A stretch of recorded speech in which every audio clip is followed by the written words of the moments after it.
तैयार रहिए, start. Solicitor general Gopal Subramaniam द्वारा त्यागपत्र की पेशकश यह बताती है कि केंद्र सरकार के अंदर सब कुछ ठीक नहीं और जिन मामलों में वह उच्चतम न्यायालय के सवालों से जूझ रही है उनके संदर्भ में वह आत्ममंथन करने के लिए तैयार नहीं।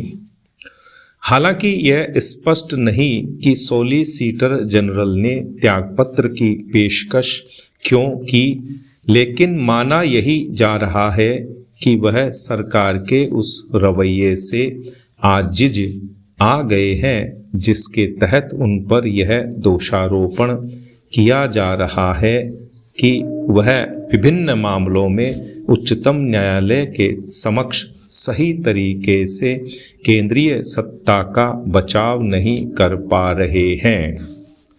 पिछले दिनों 2G स्पेक्ट्रम घोटाले में सरकार का पक्ष रखने के लिए जिस तरह अंतिम क्षणों में उनके स्थान पर एक अन्य वकील को उच्चतम न्यायालय में भेजा गया, वह एक तरह से उनके लिए यह संकेत था कि केंद्र सरकार के रणनीतिकार उन्हें पर्याप्त सक्षम नहीं मान रहे हैं।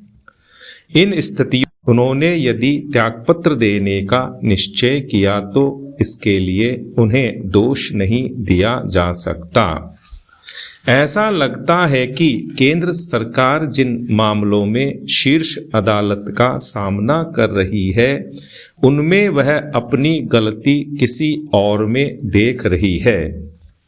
संभवतः वह अभी भी यह महसूस नहीं कर पा रही है कि चाहे 2G स्पेक्ट्रम घोटाला हो अथवा केंद्रीय सतर्कता आयुक्त के रूप में PJ थॉमस की नियुक्ति या फिर काले धन की जांच का, इन सभी में खुद उसके आचरण के चलते उसे उच्चतम न्यायालय और साथ ही आम जनता के समक्ष असहज स्थितियों का सामना करना पड़ा।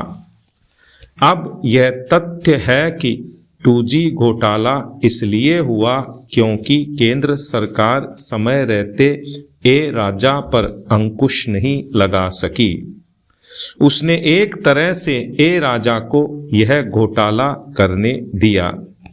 केंद्रीय सतर्कता आयुक्त के रूप में PJ थॉमस की नियुक्ति के मामले में यह स्पष्ट हो चुका है कि केंद्र सरकार ने जानबूझकर दागदार अतीत वाले अधिकारी को इस पद पर नियुक्त करने की गलती की। मंदिर मठ की अकूत संपत्ति को लेकर देश में बहस चल रही है। इन संपत्तियों को लेकर जिज्ञासा तो है, साथ ही सवाल इस धन के उपयोग का भी है। ताजा मामला केरल के पद्मनाभ स्वामी मंदिर का आया, जिसके पास 1 लाख करोड़ रुपए से ज्यादा संपत्ति का अनुमान है। केरल के महात्मा गांधी विश्वविद्यालय के कुलपति और वरिष्ठ इतिहासकार राजन गुरुक्कल का मानना है कि पद्मनाभ मंदिर में मिले इस खजाने को न तो बेचा जा सकता है और न ही मंदिर के पास छोड़ा जा सकता है। विशेष संवाददाता के साथ चर्चा में राजन गुरुक्कल ने 2 टूक कहा कि यह पुरातात्विक महत्व की संपत्ति है, इसलिए पुरातात्विक संपदा कानून के तहत इसे संग्रहालय में प्रदर्शित किया जाना अनिवार्य है।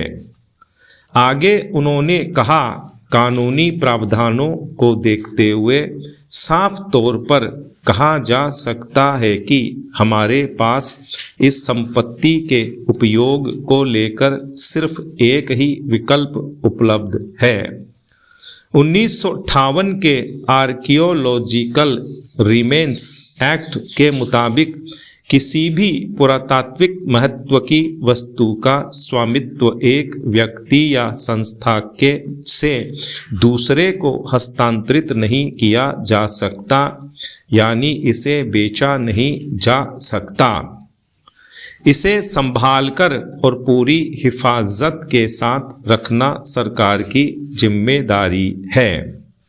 इसलिए इस संपत्ति को बेचने और इस तरह से धन जुटाकर उसे सार्वजनिक इस्तेमाल में लाने का सवाल ही नहीं उठता।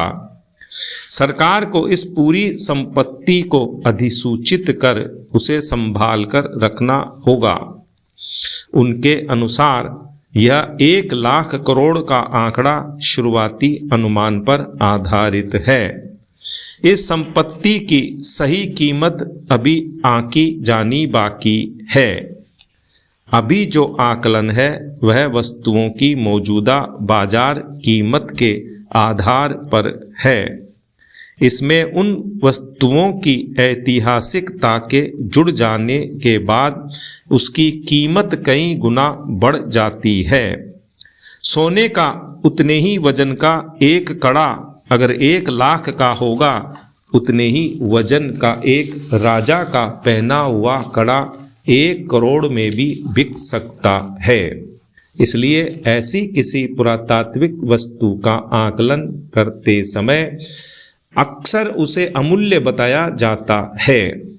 फिर मंदिर के दूसरे तहखाने को तो खोला ही नहीं जा सका है। संभव है कि उसमें इससे भी कई गुना ज्यादा संपत्ति प्राप्त हो। इस बारे में सुप्रीम कोर्ट ने साफ कर दिया है कि अब तक मिली वस्तुओं की पूरी फोटोग्राफी, वीडियोग्राफी करने और पूरी सूची तैयार करने की प्रक्रिया पूरी होने के बाद ही अंतिम तहखाने के संदूकों को खोला जाएगा। आगे अपनी बातों को बढ़ाते हुए उन्होंने कहा, जनहित में इसे प्रदर्शित कर इसका इस्तेमाल किया जा सकता है। मुझे लगता है कि वही किया भी जाएगा। यह केंद्र सरकार को तय करना होगा कि इसे कैसे करें और कब करें। सवालों का जवाब देते हुए उन्होंने कहा, यह संपत्ति मंदिर में भले ही पाई गई हो, लेकिन मुझे लगता है कि यह त्रावणकोर शासकों की शाही संपत्ति है, जिसे मंदिर के तहखाने में रखा गया था। लेकिन यहाँ पर सवाल यह नहीं है कि यह मंदिर में भगवान के चढ़ावे में आए हीरे जवाहरात हैं या फिर राजा को रिश्वत में मिले या उपहार में मिले सामान हैं। यह जो भी है पुरातात्विक महत्व का होने की वजह से इस काम के लिए निर्धारित एजेंसी की ओर से इसका संरक्षण किया जाना होगा। यह काम भारत के पुरातात्विक संरक्षण ASI का है। अभी भले ही यह मंदिर के संरक्षण में रहे, लेकिन इसे संरक्षित करने के लिए ASI की सिफारिश पर केंद्र सरकार को इसकी जिम्मेदारी लेनी होगी।